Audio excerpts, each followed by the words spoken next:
Welcome back. We're going to be talking in circles tonight, otherwise known as on the Suncoast as roundabouts. Those circular interchanges becoming increasingly common around Sarasota and the Suncoast. Two new ones are about to go into place on US 41 on 10th and 14th Streets. According to the Federal Highway Administration, roundabouts are designed to improve safety and, quote, substantially reduce the types of crashes that result in injury or loss of life, which is curious to those who observe all too many drivers just blasting through roundabouts, seemingly unaware of the do's and the don'ts. Joining us for more on the use of roundabouts is Dave Hutchinson, Executive Director of the Sarasota-Manatee Metropolitan Planning Organization, and Norm Schimmel, Chairman of Sarasota's Public Arts Committee. Gentlemen, thank you very much for joining us. Pleasure. Dave, I'm curious how, I read the federal studies. I believe the experts, but I know what I see when I'm on the roads, and I know that if you just sit there and watch, so many people just don't know what to do when they get to the roundabout. Well, what they should do is slow down, choose a lane based on where they're planning to exit their roundabout, and then yield to traffic that's already in the roundabout. Don't pass in the roundabout, be alert for pedestrians and bicyclists, and allow any emergency vehicles to pass, and never stop inside the roundabout. I know there's two different things. Either people just blast through the roundabouts because it just appears like they don't care, or just they don't know the rules that you just talked about. I think you're right, and one of the issues we have is people just need to slow down. It's not going to take that much longer. In fact, roundabouts actually handle more traffic throughput than a normal intersection with a signal. And what about accidents? Are they measured both in the city and the county and nationally? They are. And it is, according to the stats, it does reduce accidents? The Insurance Institute loves roundabouts, or at least agrees that they reduce fatalities. In some cases, as we experienced with Jacaranda roundabout here, accidents actually did increase, although they were not high-speed accidents. And now with some changes to the design of that roundabout, we expect to see the number of crashes reduced at that location. You know, Norm, we're from New York. We like our grids. And I know you're not a fan of roundabouts, but is it because you don't believe the stats, or it almost seems like it's counterintuitive? Well, firstly, the Jacaranda is a circle. There's a difference between circles and roundabouts. And Jacaranda is a circle which had some terrible flaws in it and went from like 69 accidents to 93 to 123 in 1 year. Roundabouts are fine for urban inner circle cities. They're wonderful. You put art on top of them. It's for people who are driving at a very slow pace, and they can go like on Main Street that we have here. But where you have to move traffic, where you have your main arteries, the Fruitvilles, the 41s, where roundabouts slow you down, we need to speed up. We're right now back to back and bumper to bumper in season, and the worst thing in the whole world is word-of-mouth talk, and tourism is our number one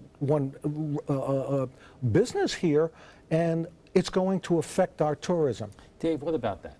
Well, I think that it is counterintuitive that by slowing down traffic, you can actually increase your capacity of a roadway. So that while it's counterintuitive, they've done studies and they've done analysis. The Mythbusters even did a series on it, or a segment. And Norm, you're on the Public Arts Committee, and we have that incredible art that is, in the middle of these roundabouts in Sarasota. But when that was first put in, I thought to myself, geez, that's what we need, more distraction while people are trying to figure out what to do. And I agree with you 100%. I don't see the problem with the public art on the roundabouts in the inner city. I really don't see that.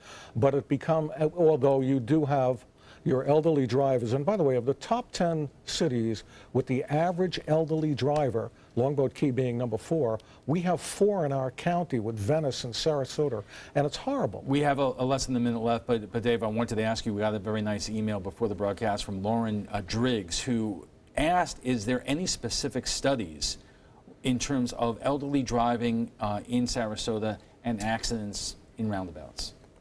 Well, we know that about 30% of our accidents do involve elderly drivers, but as far as them being more prone to accidents in roundabouts, I don't believe that's true. although that hasn't necessarily been studied, the AARP does endorse roundabouts and believes that they are safer for elderly drivers. Okay, we are just getting started with our discussion, and we will circle right back to it right after we check on the weather. Welcome back. If you're just joining us, we are discussing roundabouts and why more of them are being added across the Suncoast. Our guests tonight are Dave Hutchinson of the Sarasota Manatee Metropolitan Planning Organization and Norm Schimmel of the Sarasota Public Arts Committee. And Dave, we talked about 2 that are going in. Are there more of that outside of Sarasota around the Suncoast? There are. We have a list in downtown Sarasota of numerous roundabouts eventually either on a priority list or with some phase of a study underway or funded in the future. Myrtle Street at US 41, Martin Luther King Way at US 41, Fruitville Road and Gulfstream at US 41, Ringling at 41, Main Street at 41, so we will see more roundabouts. And you're saying that this is a trend across the country? It is. It is. On the other hand, Norm, you're saying, because I mentioned up in New England where my wife is from, there were very large-scale roundabouts up there, and of course from our beloved New York City, Columbus Circle. But you're saying they're being removed in certain parts of New England. They're being removed. They're being removed in upstate New York. The circles, which are very different than roundabouts, are being removed in parts of Jersey too. I want to make a couple of points here. There are 6 roundabouts right now in the city. I have no problem with roundabouts as an urban inner city piece. Where I have a problem with roundabouts is where we have the arteries that must move in order to make our tourism, in order to make our residents easier to get to work. And roundabouts do not work there. I'm just going to ask you to envision one thing. Envision 1,741 people coming out of the Van Wezel waiting to go around a roundabout. The Players Theater moved out of the city itself. Now, this was not a major reason, it was a minor reason, but had the Players Theater stayed at 9th, that roundabout would have prevented parking across the street for the Players Theater. Dave, do we take these things into account? Absolutely, and special events may require some, manual traffic control or helping a parking lot empty, for example. Like churches often hire police officers to direct traffic for that period of time when one leg that doesn't normally have traffic. But doesn't that defeat the purpose of what you're doing?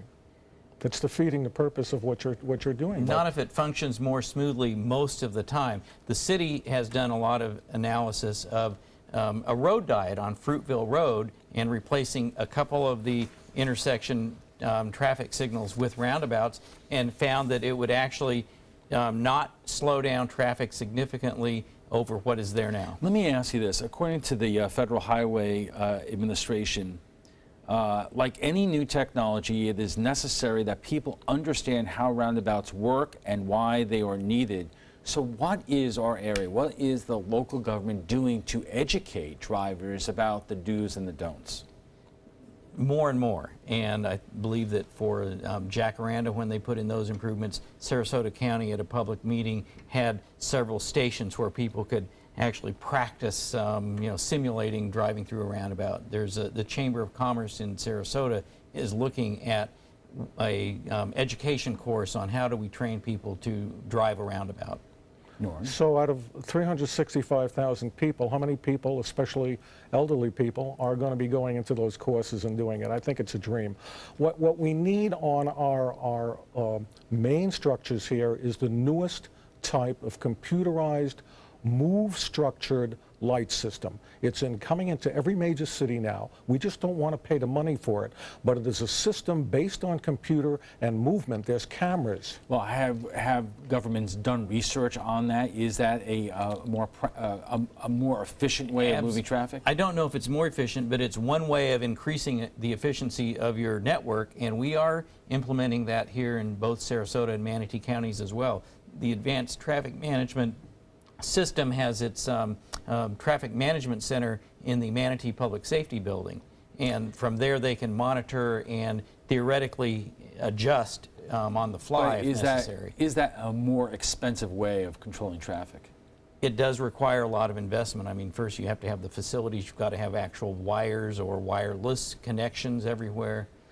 But that's what I'm suggesting for our main and most important arteries. That's exactly what I'm suggesting, so that our tourism, so that our residents can get to work on time. And by the way, if you go to Ringling on the first roundabout in the morning, people coming up 41 North making the right turn to go across Ringling, it's like the Indianapolis 500. But Norm, obviously there has been a lot of research and study on this, both on the federal, local, and state level, which does indicate the number of accidents and the number of serious accidents are less by using these roundabouts.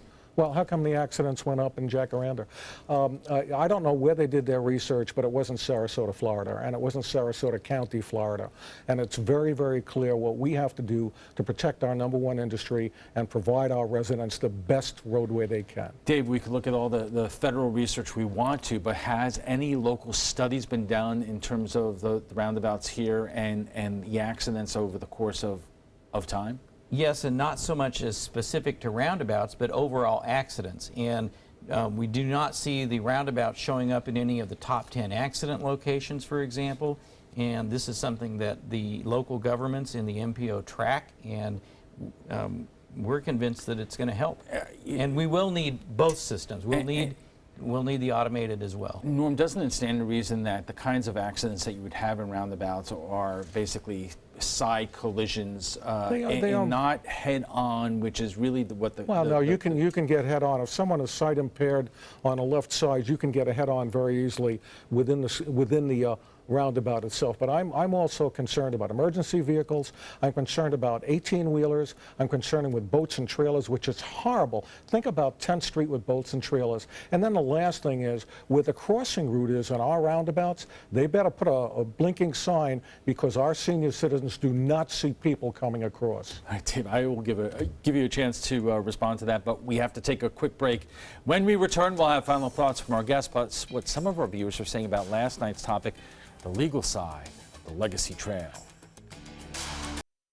It appears roundabouts are here to stay. In fact, we'll see more of them popping up around the Suncoast. So what should you remember when driving these intersections? Our guests join us right now for final thoughts. And Dave, I want to give you a chance to respond to Norm in terms of, really, there are some people who have more problems with roundabouts than others. Absolutely, and I am glad that there are some roundabouts that Norm likes. I think that's great. And I think that the other roundabouts are successful because they reduce the number of conflict points greatly, and that's mainly why they are safer. But they aren't perfect, and they're not the solution in every location. So I think that's where our traffic experts come in and analyze it. Is there any way that we can do a better public service education in terms about the do's and don'ts? Because as Norm said, there are a lot of folks who just are not going to come out to a meeting. I would imagine, a TV or ad basically animating these things would be a good start. On the MPO website, it's mympo.org. There is a link to safety links on the left-hand side, and there are 3 or 4 different animated videos about how to drive a roundabout on the MPO website, and I believe there are some other links. The problem is that some of the people that we're talking about don't even have computers. Okay, that's the problem. And I don't know if the tourists from Canada or the other folks who come to the Suncoast during season are going to look on the municipal websites for these videos. The most, as far as tourism is concerned, if someone goes to Longboat Key and it takes them an hour and a half to get downtown to have dinner, they're going to badmouth us all the way. And a roundabout is not the thing. Can you imagine a roundabout on 41 in Ringling with another roundabout before that on a Gulfstream? Are you kidding? Never going to work. I guess we're not going to solve this problem tonight. No, we won't. But the good news is that they did survey tourists last year, and most of them are coming back, so they're not leaving in droves. Well, you got #1 beach in America, please. Okay, we're going to leave it there. But before we go, we want to share with you what some of our viewers are saying about last night's topic, the proposed extension of the Legacy Trail. Sarasota County is working to expand the trail 7.5 miles from Palmer Ranch into downtown Sarasota. The land must be purchased by its current owner, CSX Transportation, transportation. However, under a loophole in the Federal Rails to Trails Act, the property owners along the right-of-the-way are owed money. Lawyers have already held 7 workshops with this year's residents and say at least 150 people already plan to file suit after the county buys the land. Here is what some of you are saying. Patrick McCarthy writes, if people were smart, they would keep the property rights, but easy money, you know. Also, I would argue that property values increase with the access to the trails. All this post is doing is driving business to these lawyers. Rosanna Lawich writes, I would never buy a property that is adjacent to the Legacy Trail. I do not see it as a plus. Close proximity maybe, but not in my backyard. And Bob Firth writes, in principle, I agree on building out Legacy Trail, but we in Sarasota County have to look at our priorities. We as a county are spending millions of dollars with the Braves' new spring training home with no way of getting there. River Road is an evacuation route for most of South County. If Sarasota has millions to improve a northern transportation corridor, it needs to be spent on improving River Road first. So what do you think about roundabouts? What do you want to see more of them built on the Suncoast? Join the conversation by visiting our Facebook page at facebook.com/news7. And FYI, you can watch past discussions on demand. They're available on Apple TV, Amazon Fire, and Roku. Thanks to both our guests for being here tonight. Dave Hutchinson is Executive Director of the Sarasota Manatee Metropolitan Planning Organization, and Norm Schimmel is Chairman of Sarasota's Public Arts Committee.